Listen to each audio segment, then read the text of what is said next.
Acabamos de ver tu sexto informe de actividades legislativas y hubo algo que creo que la parte que se volvió más viral o que la vi en redes sociales repetida, fue una imagen en la que tú resumes que el balance de este sexenio es López Obrador, traidor a la democracia.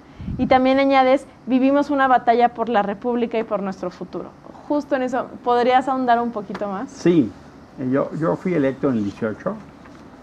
Yo llegué al Senado por una alianza de una organización ciudadana, se llama la Iniciativa Ahora, con partidos políticos. E hicimos un acuerdo, le llamamos una alianza electoral parlamentaria de gobierno, con PAN, PRD y MC. Y yo competí como candidato externo del PRD para la senaduría de la Ciudad de México. Han dicho que soy pluri, pero no, yo soy del senador por la Ciudad de México. Y nuestro acuerdo era armar nuestro propio grupo parlamentario, que tuviéramos en la Cámara y en el Senado nuestro propio grupo. Ese tema fue el que más trabajo costó para firmar el acuerdo. Los líderes de los partidos entonces sí, eran Dante, bueno, sigue siendo, parece que desde hace algún tiempo, Damián Cepeda y Manuel Granados del PRD. Y se tardaron 3 meses, Vero, Brandon, Jimé, 3 meses para firmar. Finalmente lo firmaron. Entonces vienen las elecciones, no nos dan los números y decidimos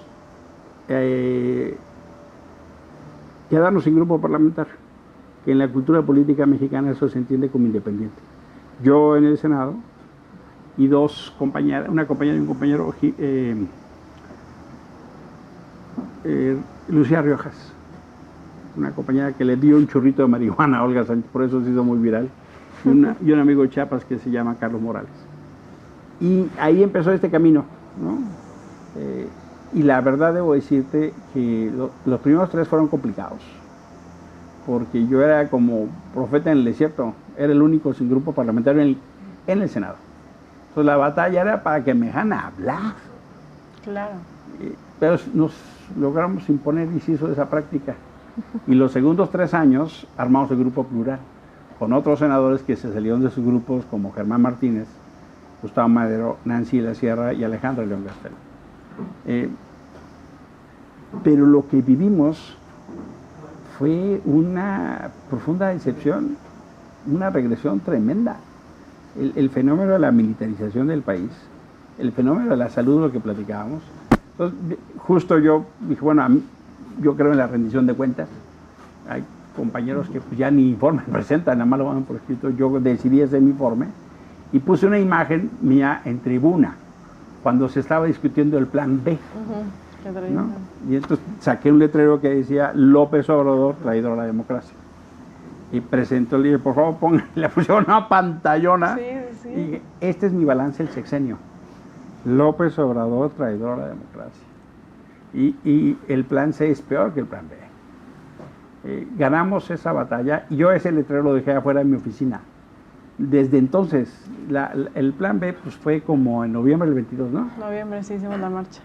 Noviembre del 22. Sí, noviembre fue el plan B, y luego en febrero fue entonces, la corte. Todo 23, todo 24. Ese letrero estuvo en la puerta de mi oficina casi 2 años.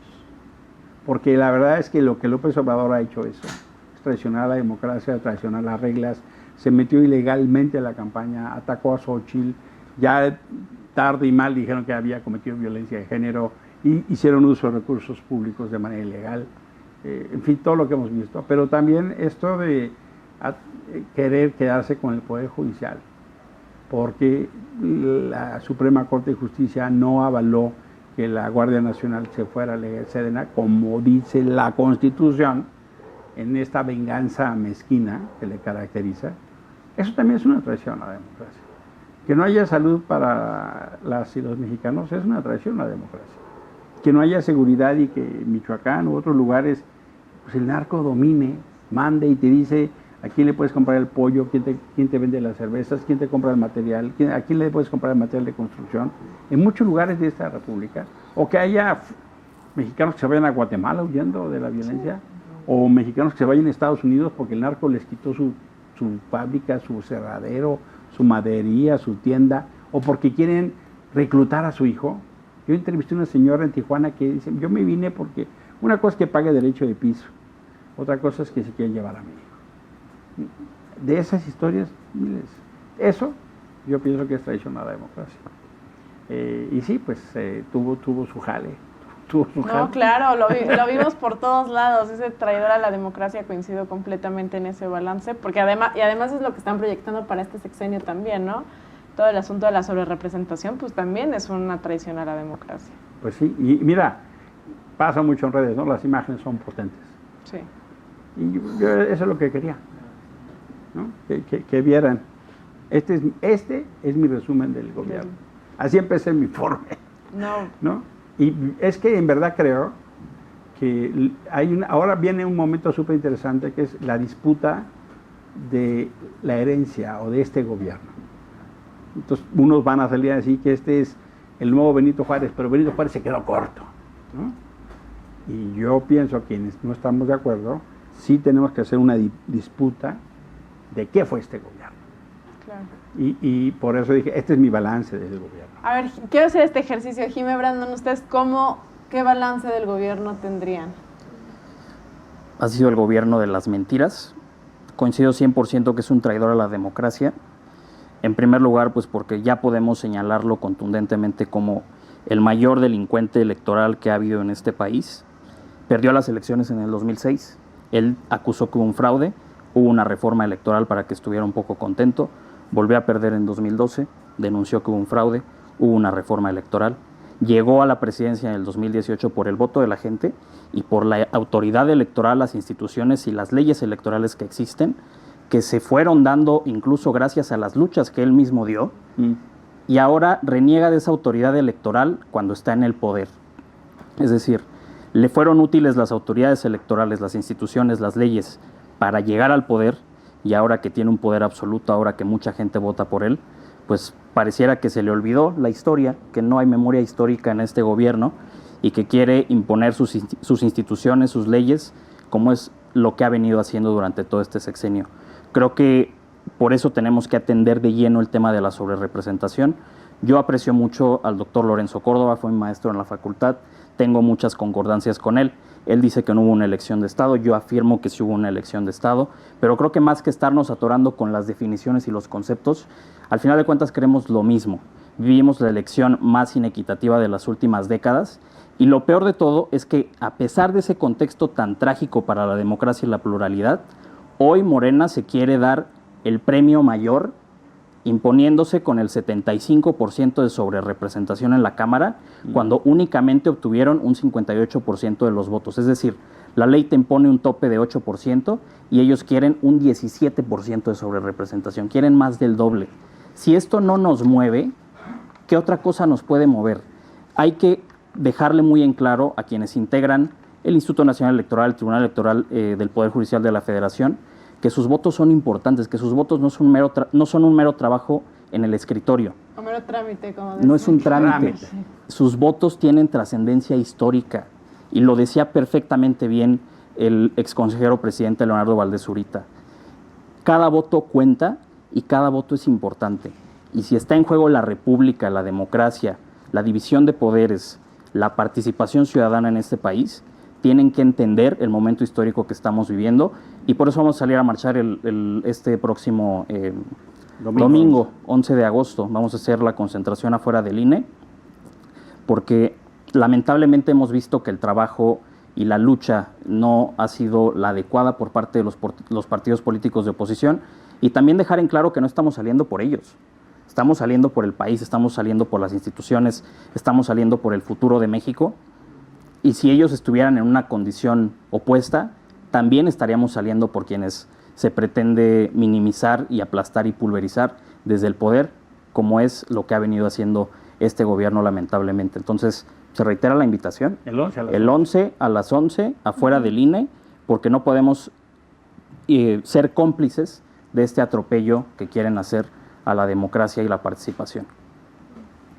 Pues, ¿qué más puedo sumar a lo que ya han dicho? Un gobierno del retroceso, pero también un gobierno pues, de un solo hombre, ¿no? Finalmente, sumamente intolerante, para nada se permitió o se abrió la puerta jamás a las expresiones que diferían de lo que se planteaba en beneficio del país. Lo vimos en las cámaras, fue lamentable, en verdad. Primero felicitarte, Emilio, por tu informe y de verdad por la labor que hiciste, porque amplificaste la voz de la ciudadanía. Pero en verdad era lamentable y tristísimo ver que lo único que trascendió en el gobierno y que pasó y que se discutió pues fueron las reformas, o bueno, y las iniciativas que mandaba el presidente o las iniciativas de Morena. Jamás se le dio voz a la oposición, y es que lo que no entendió el presidente es que no se trataba de partidos políticos, se trataba de la representación de la ciudadanía, y lo que están diciendo ahorita es sumamente cierto. La sobrerepresentación pretende aplastar a las minorías, ¿no? Porque en efecto, este 8% que mencionan, pues se pensaba para amplificar las voces de las minorías, para que hubiera esta representación en las cámaras de quienes no votaron por la fuerza mayoritaria. La mayoritaria, y ahora parece que el voto de quienes votaron por la fuerza mayoritaria vale 3 veces más que el voto de quien votó por una fuerza política distinta. Entonces, definitivamente creo y diría que sí es el gobierno del retroceso, y qué lástima, sobre todo para las nuevas generaciones. Obviamente vamos a seguir dando la batalla, aquí nadie se ha rendido ni se rendirá nunca, y por eso también me sumo a esta invitación este domingo 11 de agosto a las 11 afuera del INE. Ahí vamos a estar, porque finalmente sí hay que decir lo que sí se logró en este gobierno por parte de quienes no estuvimos de acuerdo, y creo que fueron conquistas de las y los ciudadanos, y una de esas fue frenar las reformas del presidente, y son el claro ejemplo de lo que podemos hacer si nos organizamos y nos articulamos. Y también este mensaje de ánimo de que pues sí perdimos, ¿no?, en este 2 de junio, pero al final seguimos y tenemos que seguir colectivizándonos, teorizando, cuestionándonos, analizando y saliendo a exigir, porque finalmente pues sí es real esta fuerza ciudadana y el poder que tenemos como ciudadanos, pues para de pronto frenar arbitrariedades, que es lo que planteamos que hacer en este momento con la subrepresentación. Ojalá que el INE, los consejeros y también el tribunal actúen a la altura de lo que estamos viviendo en el país, y que bien lo dijeron aquí, pues van a ser recordados, ¿no? Van a ser recordados por la historia de este país, y ya estará en su propia decisión cómo quieren que los recuerde la historia de México.